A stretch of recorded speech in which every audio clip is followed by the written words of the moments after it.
Let's all just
been a little bit, just, you know, busy, things like that, so, the typical things.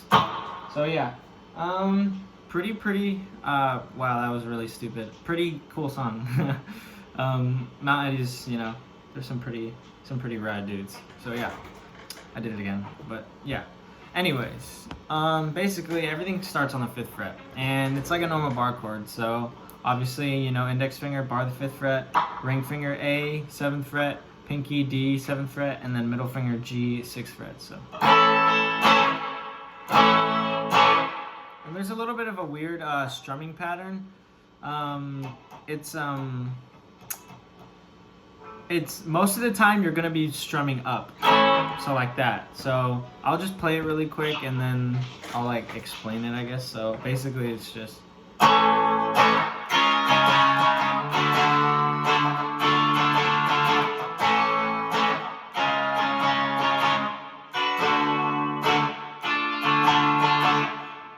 So yeah, on the first chord, you know, the first bar chord, you start by going down though, so. So just like that. 1, 2, pretty much. And then, since your finger's already going to be down here, you keep it down here and you strum up and you do this chord. So I guess first I'll just show you all the chords and then do the whole strum thing. So basically this chord is the same thing as this. And I guess this is a little bit easier, but normally I do it like this because it's like I don't know, you use less fingers. For me, that's easier. So basically, you bar the entire 4th fret, everything below, including the A string. So you don't play the E string. You, like I said, you can put your finger up against the top of it, and it mutes it. So yeah, and then you can either bar G, B, E with your ring finger, or use your middle finger, ring, and your pinky finger, and press it on the G, B, E. But I just do it like this. And then you move that entire shape over 1 to the 5th fret. And then after that, you're just gonna move your fingers around. You keep the same bar shape, so your index finger stays in the same place. And you move from here, you move your middle finger to the B string on the 6th fret, ring finger on the A string, 7th fret, or no, D string, 7th fret, and then G string, 7th fret for the pinky. So yeah.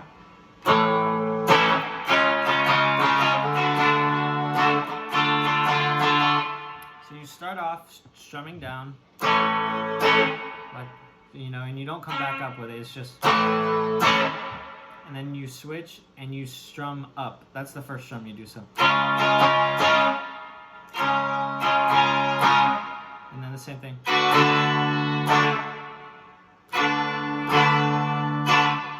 And then you switch to that other chord. So down, up.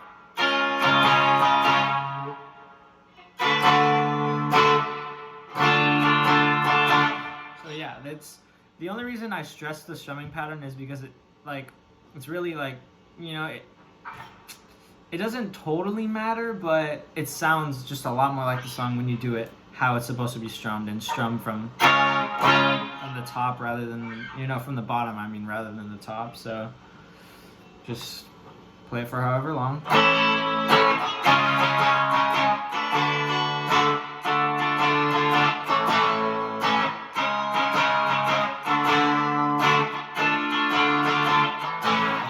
It does that entire thing while he's singing, and then basically it does just a little variation, but it's the same chords. So 5th fret, you just hold the chords out for a longer amount of time. So it's the 5th fret one, this chord, this whatever, and then this, and then you go back to the original 5th fret. You don't do this chord, you just go back up to this.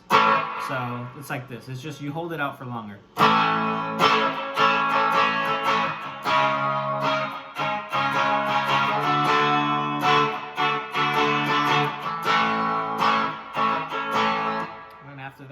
You keep your middle finger in this same place, and you're gonna want to pick the G string and hammer onto the 7th fret. So you can either use your middle finger like this, how I was doing it, or keep your entire hand here and just use your pinky into this. Personally, I like to use my ring finger. It's easier in my opinion. So just yeah. It's like a little hammer-on that it does in between, and then it goes back into the same thing. So just.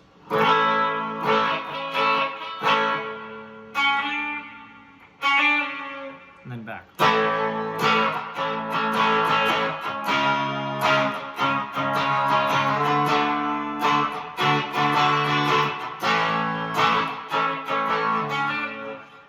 So yeah, also if you're noticing, when I'm strumming, I'm doing a little bit of like a very subtle mute in between strums. So it's like, so you hear how it's like, you know. So basically, if you want to just recreate that, it's, you know, like it's more prominent here, for example. So it's like,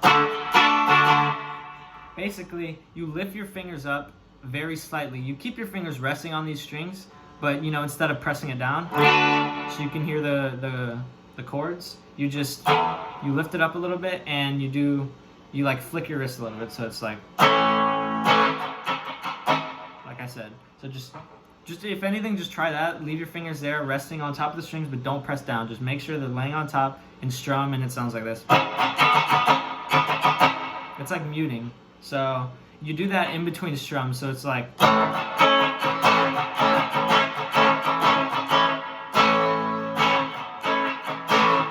And you watch how like my hand like. I just see it goes up and down, so basically you press down, you play it, lift it up so that it mutes it for a strum, and that's pretty much how you do it. It's just a pattern, so just.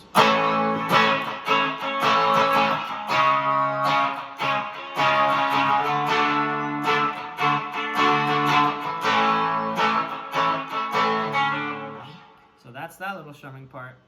And basically, after that, it does it again. And then kick on your overdrive, whatever you want. I'm using a fuzz pedal along with the overdrive. And basically, it starts doing this. The 5th fret, same chord from the beginning. And then you move it all down, and you bar the A string and everything below it on the 5th fret. And like I said, you don't play the E string. And then you just have your ring finger on the D string, 7th fret, and then pinky on the G string, 7th fret, and that's what you play.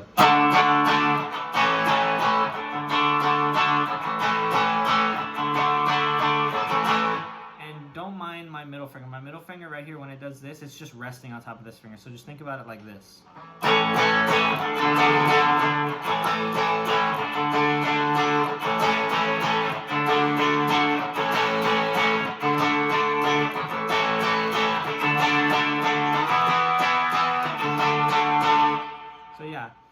On that one part, it just play the same chord on the top, and right here you just move this same shape and you move it to the 7th fret.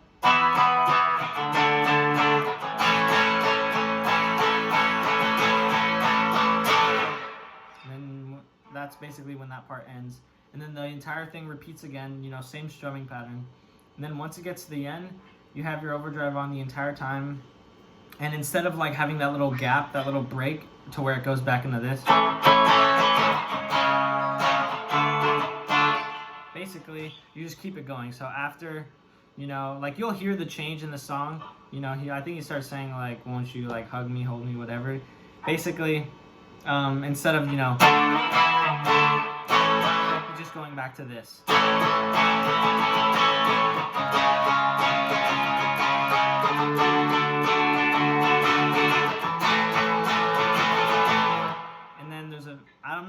Honestly, I wasn't listening, and I can't remember if he does the little, but you can add it in if you want. I did, so just.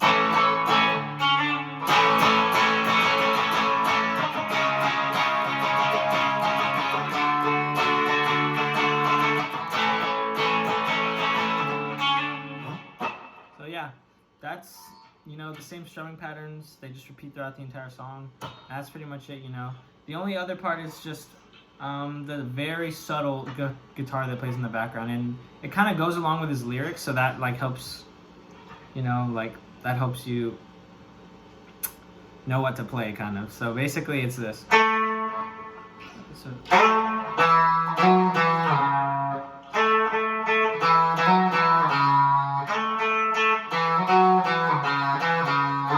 that's all it is. So basically you start off on the D string, 7th fret, and you hit just that. Hit it like 3 times. 1, 2, 3.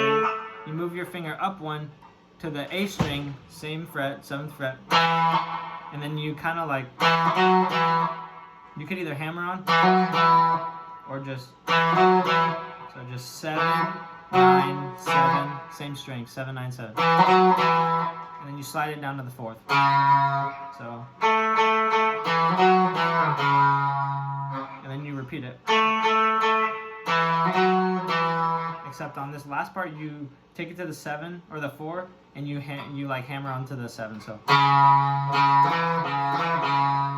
it's like.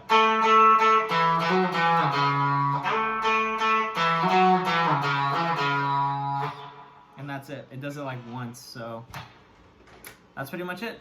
Like I said, that one little part follows the lyrics, so listen to the changes in what he says, and like, you know, just listen. I don't know how else to explain it, so yeah, just listen. So yeah, that's pretty much it. Pretty easy song. I want to do Metaphor next. I think the only thing I have to get down is there's one little part that's just like, you know, just goes kind of fast, and if I want to do a cover, I gotta obviously get good at that one part. You know, like I know how to play it, you know, that's mostly the cases for a lot of things. I know how to play it, but it's a matter of playing it, you know, perfectly. So, yeah. I hope you guys have a good one. Have a nice weekend, I guess. It was a busy week at school, so that's why I upload towards the weekends. So, yeah. You guys have a good one. Bye-bye.